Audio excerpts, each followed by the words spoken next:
स्वागत है दोस्तों आप सभी का हमारे इस YouTube channel Asim prime news में।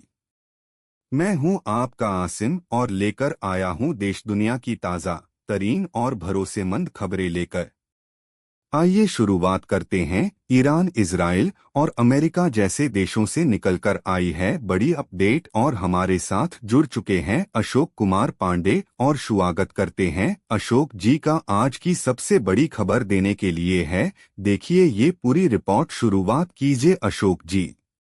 नमस्कार, मैं अशोक कुमार पांडे और स्वागत है आपका टीसीएच पर। बगल की दुकान पे जाइए, जो मिठाई की दुकान हो वहां से मिठाई खरीदिए और जो लोग आ जा रहे हो सबको बांटिए। इस देश के लिए, इस लोकतंत्र के लिए, हमारे लिए, आपके लिए और हमारे बच्चों के लिए एक बड़ी खबर यह है कि नरेंद्र मोदी सरकार फाइनली झुक गई और धर्मेंद्र प्रधान का इस्तीफा हो गया।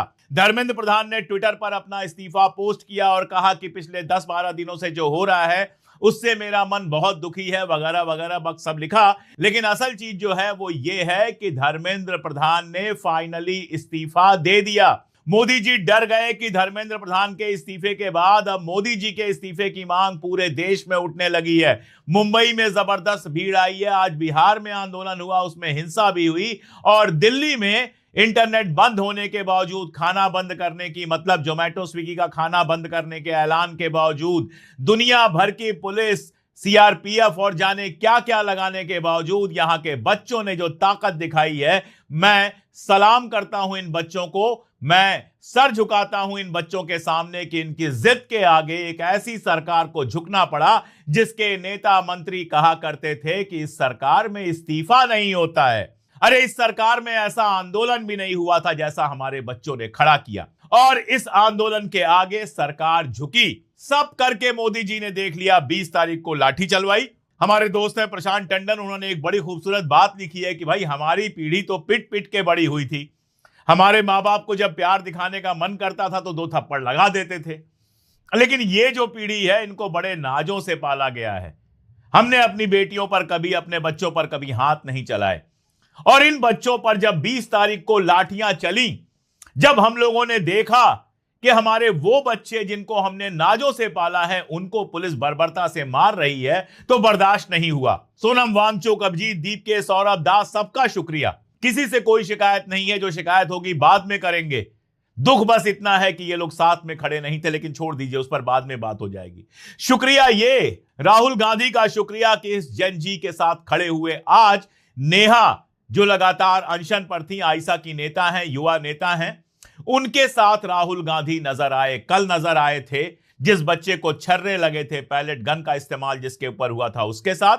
आज राहुल गांधी नजर आए नेहा के साथ और नेहा के साथ जो प्रेस कॉन्फ्रेंस उन्होंने की उसमें बिल्कुल साफ साफ कहा, द फर्स्ट डिमांड, पहली demand is that the education minister who is corrupt, incompetent, misaligned, has to be sacked. Second, show your leg. This young lady is injured. Yesterday, I showed you a young man who has been shot in the eye. And there are thousands and thousands of youngsters who have had lathis break their legs, lathis break their heads, pellets in their bodies. The people who have done this, the organizers and the implementers, need to be punished and made accountable. And the third thing is the leader of this entire machinery that is doing this, Mr. Narendra Modi, has to apologize for what he has done to the students and the future of this country.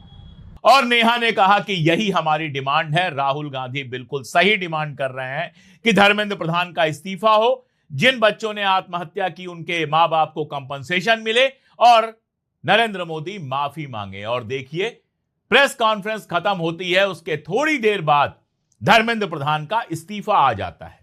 आज कांग्रेस ने कहा था कि शाम को candle जुलूस निकलेगा, मोमबत्तियां लेकर मशाल जुलूस जैसा मशाल जुलूस हर जिले में निकलेगा, वो निकलना है।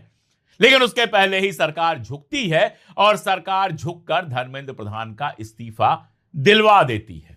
नरेंद्र मोदी जी, अगर बच्चों पर लाठी चलाने से पहले आपने यह कर दिया होता तो आज आपको इतनी गालियां नहीं सुननी पड़ती, आज आपके इस्तीफे की मांग गली गली में नहीं हो रही होती, आज बच्चों की माएं और उनके बाप सड़क पर आकर आपका इस्तीफा नहीं मांग रहे होते। लेकिन आप लोग तो अड़े हुए थे। निर्मला सीतारमण कह रही हैं कि कैंसिल होने से फायदा हो गया। एक बच्चे ने कहा अच्छी तैयारी की और हम पास हो गए।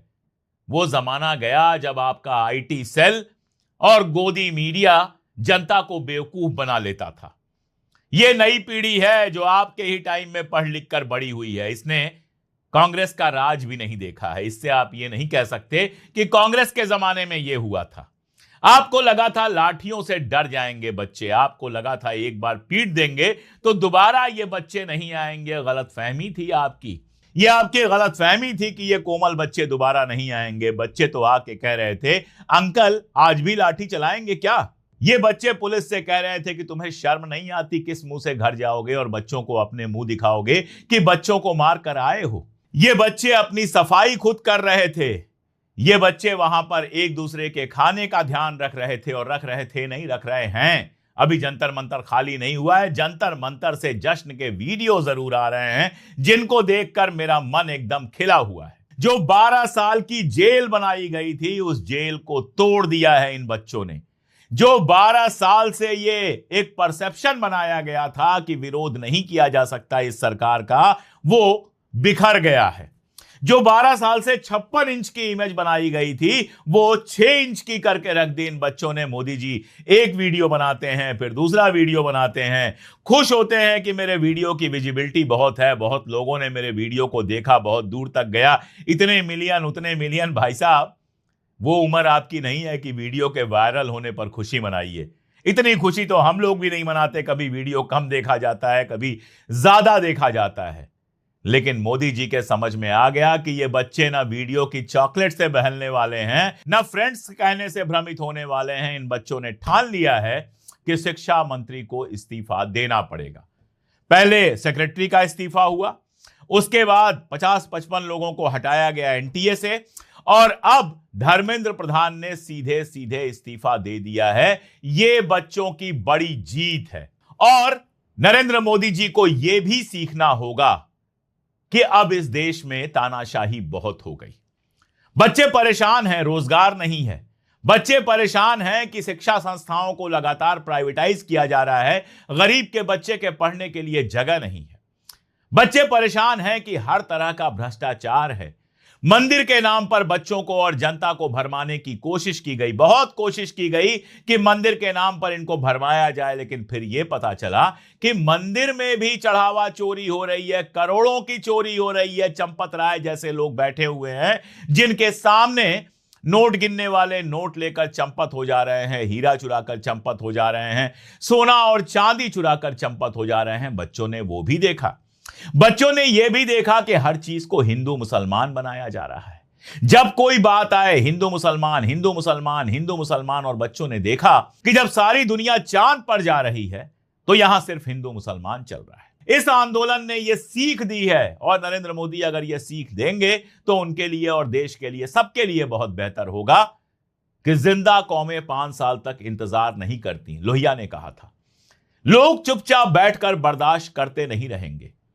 जेन जी, जिसके बारे में यह माना जा रहा था कि दिन रात रील में लगी रहती है, अपनी दुनिया में रहती है, उसको बाकी दुनिया से कोई लेना देना नहीं है, उस जेन जी की हालत यह है कि वो असल में एक मौके और एक मुद्दे की तलाश कर रहा था। मौका मिला उसको और मुद्दा मिला उसको, बस आ गई सड़क पर। और एक बार जब सड़क पर आ गई तो उसके बाद आपको लगा कि जैसे बाकी सबको लाठी डंडे के ट्रीटमेंट से आप शांत कर देते हैं, इन बच्चों को भी लाठी डंडे से आप शांत कर देंगे। और उसके बाद आपने 20 तारीख को एकदम क्रूर तरीके से लाठी डंडा चलाया। जेन जी ने क्या सोचा? जेन जी ने सोचा अरे ये तो कहते थे कि एंटी नेशनल को हम मार रहे हैं, ये तो कहते थे कि देश विरोधियों को मार रहे हैं, हमें क्यों मारा? हम तो इस देश के नागरिक हैं, हम तो अपने हिंदुस्तान से प्यार करते हैं, हम तो यहां की डेमोक्रेसी से सवाल कर रहे थे, हम संसद पर जा रहे थे, अपने सवाल पूछने जा रहे थे, आपसे मिलने जा रहे थे, कोई बम फेंकने, गोली चलाने नहीं जा रहे थे। हमारे हाथों में तो कोई हथियार नहीं था, उसके बावजूद मारा। और फिर बच्चों के समझ में आया कि जिनको ये एंटी नेशनल कहते थे दरअसल वही नेशनलिस्ट हैं, जिनको ये एंटी नेशनल कहते हैं दरअसल वही देशभक्त हैं, वही सही बात कह रहे हैं। और उसके बाद बच्चों का जो गुस्सा था वो जिद में बदल गया। उन्होंने सबका बहिष्कार किया जो सरकार के साथ थे। गोदी मीडिया के लोग गए, उनके साथ मारपिटाई नहीं होनी चाहिए थी, लेकिन देखिए भाई, जब गुस्सा होता है तो निकलता है। गोदी मीडिया ने इस देश में जितनी हिंसा फैलाई है, जितनी नफरत फैलाई है, जितनी खाइयां पैदा की हैं, हमारे किसान आए उनको खालिस्तानी कह दिया, मुसलमान है तो पाकिस्तानी कह दिया, दक्षिण भारतीयों के खिलाफ बात हुई, कश्मीरियों के खिलाफ बात हुई। लगातार देश के अंदर डिविजन्स, बंटवारा और ये बंटवारा करने में गोदी मीडिया ने जबरदस्त रोल निभाया। लेकिन इन बच्चों ने गोदी मीडिया को अपना खेल नहीं खेलने दिया। पाकिस्तान से फंडिंग की बात आ गई, चाइना से फंडिंग की बात आ गई, लेकिन इन गोदी मीडिया के एंकरों को अपने पड़ोस में रहने वाले बच्चे वहां नहीं दिखाई दिए। यह नहीं दिखा कि 16 साल के बच्चे, 20 साल के बच्चे। मैं आपको एक बहुत छोटा सा वीडियो दिखा रहा हूं। कल जब मैं जंतर मंतर पर गया था तो एक मित्र मेरा इंटरव्यू लेने लगे, युवा पत्रकार हैं। उन्होंने कहा कि सर एक इंटरव्यू दे दीजिए। मैंने कहा ठीक है, इंटरव्यू ले लीजिए। अब जब वो इंटरव्यू ले रहे थे, मैं बात कर रहा था, एक छोटी सी बच्ची 15-16 साल की दौड़ती हुई आई और कहीं मुझे भी कुछ कहना है। मैंने उसको बुलाया बड़े प्यार से, आप वीडियो में देख रहे होंगे। और मैंने कहा बोलो जो तुमको बोलना है। उसके बाद जो उसने बोला, बहुत शोर था उसमें, उसकी आवाज को गौर से सुनने की कोशिश कीजिए। यार मैं आपसे एक बात बताती हूँ, इस बार मोदी को वोट मत देना, क्योंकि मैं भी नहीं देने वाली। मेरे को पुलिस ना पकड़ ले। अरे सुना आपने? ये बच्ची कहती है कि अगली बार